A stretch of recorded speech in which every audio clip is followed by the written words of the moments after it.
பிரச்சனைகள் வருகிற போது ஆண்டவர் நம்ம கூட என்ன எதிர்பார்க்கிறார் சொன்னா, உனக்கு முன்னாலேயும் ரெண்டு காரியம் தான். ஒன்னும் மன விருப்பத்தின்படி செய்யலாம், ஒன்னும் விருப்பத்தின்படி செய்யலாம், ஒன்னும் ஆசையை நிறைவேற்ற செய்யலாம். இல்லைன்னு சொன்னா தேவன் என்ன சொல்லுவார் என்பதற்காக தேவ சத்தத்துக்காக காத்திருப்பது. இன்னைக்கு காத்திருக்கிறதுல குறைவுபட்டு இருக்கிறோம். ஆண்டவருக்கு மகிமை உண்டாகட்டும். அதனால தான் என்ன செய்கிறோம்னு சொன்னா, பிரச்சனைகள் வருகிற போது சுயமாய் தீர்மானம் எடுக்கிறோம். பிரச்சனைகள் வருகிற போது சுயமாய் முடிவெடுத்து ஓடுகிறோம். விளைவு என்ன தெரியுமா? சொல்லுகிறான், உங்களிலே வெளிச்சம் இல்லாதபடினாலே நீங்களே அக்கினி பொறியை உண்டாக்கி அந்த வெளிச்சத்திலே நடக்கிறபடினாலே வேதனையில் கிடப்பீர்கள் என்று சொல்லுகிறான். இன்னைக்கு ஏன் வேதனை, ஏன் போராட்டம்னு சொன்னா, அநேக நேரங்களிலே நம்மால என்ன செய்ய முடியலன்னு சொன்னா, தேவனிடத்திலிருந்து வருகிற ஆலோசனை கேட்கிறதுக்கு நாம் ஆயத்தமா இல்லை, ஆலோசனை கேட்கிறதுக்கு நாம் காத்திருக்கவில்லை. தேவனுக்கு மகிமையாக இங்கே சொல்லப்பட்டிருக்கிறது. சொல்லுகிறான், யோனத்தான் அவனிடத்துல, நீ வந்து எங்கே உட்கார்ந்துரு, ஏசேல் என்கிற கல்லண்டையிலே உட்கார்ந்துரு. அந்த கல் எதை காண்பிக்கிறது தெரியுமா? யோனத்தானுக்கும் தாவீதுக்கும் இருக்கிற அந்த உறவு, உடன்படிக்கை, அந்த உண்மைத்துவத்தை சோதித்து பார்க்கிற ஒரு இடம் அது. ஆண்டவருக்கு மகிமை உண்டாகட்டும்.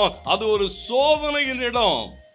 அந்த கல்லண்டையில உட்கார்ந்து இருக்கு தாவீது, உட்கார்ந்து இருக்கணும். உண்மையாகவே யோனத்தான் எனக்கு சொன்னதை செய்வானா?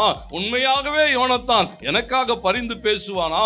உண்மையாகவே யோனத்தான் எனக்கு ஒரு செய்தியை கொண்டு வருவானா என்று சொல்லி அங்கே தாவீதுக்கும் யோனத்தானுக்கும் இருக்கிற உடன்படிக்கை சோதித்து பார்க்கப்படுகிற இடம் அது. தேவனுடைய சமூகத்தில் வருகிற போது ஆண்டவர் அதை தான் சொன்னார். அநேக நேரங்களிலே தேவன் பேசுகிற போது சொல்லுகிறார், அவரை நீங்கள் சரியாய் அறிந்து கொள்ளுங்கள். அவரோடு கூட இருக்கிற உறவு, அவர் பண்ணின வாக்குத்தத்தங்கள், அவர் கொடுத்திருக்கிற அந்த உடன்படிக்கைகள் எல்லாவற்றிலும் பாருங்க. இங்க யோனத்தான் அவனோடு கூட, நீங்க பின்னால முன்னால வாசித்து பார்த்தீங்கன்னா தெரியும், யோனத்தான் தாவீதோடு கூட உடன்படிக்கை செய்த போது என்னெல்லாம் கொடுத்தான்னு போட்டிருக்கோம். எல்லாவற்றையும் கடட்டி கொடுத்தான். ஆண்டவர் மகிமைப்படட்டும். பாருங்க, இந்த உடன்படிக்கை இங்கே நிரூபிக்க வேண்டிய ஒரு இடம் இருக்கிறது. அந்த கல் எங்க இருந்ததுன்னு போட்டிருக்கு தெரியுமா?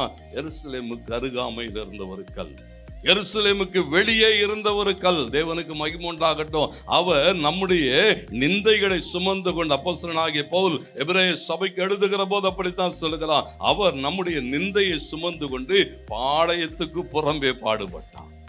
எருசலேமுக்கு வெளியே ஒரு கல் இருக்கிறது. தேவனுக்கு மகிமை உண்டாகட்டும். எருசலேமுக்கு அருகதான் இருக்குது, ஆனா எங்கே இருக்கிறதா? வெளியே இருக்கிறது.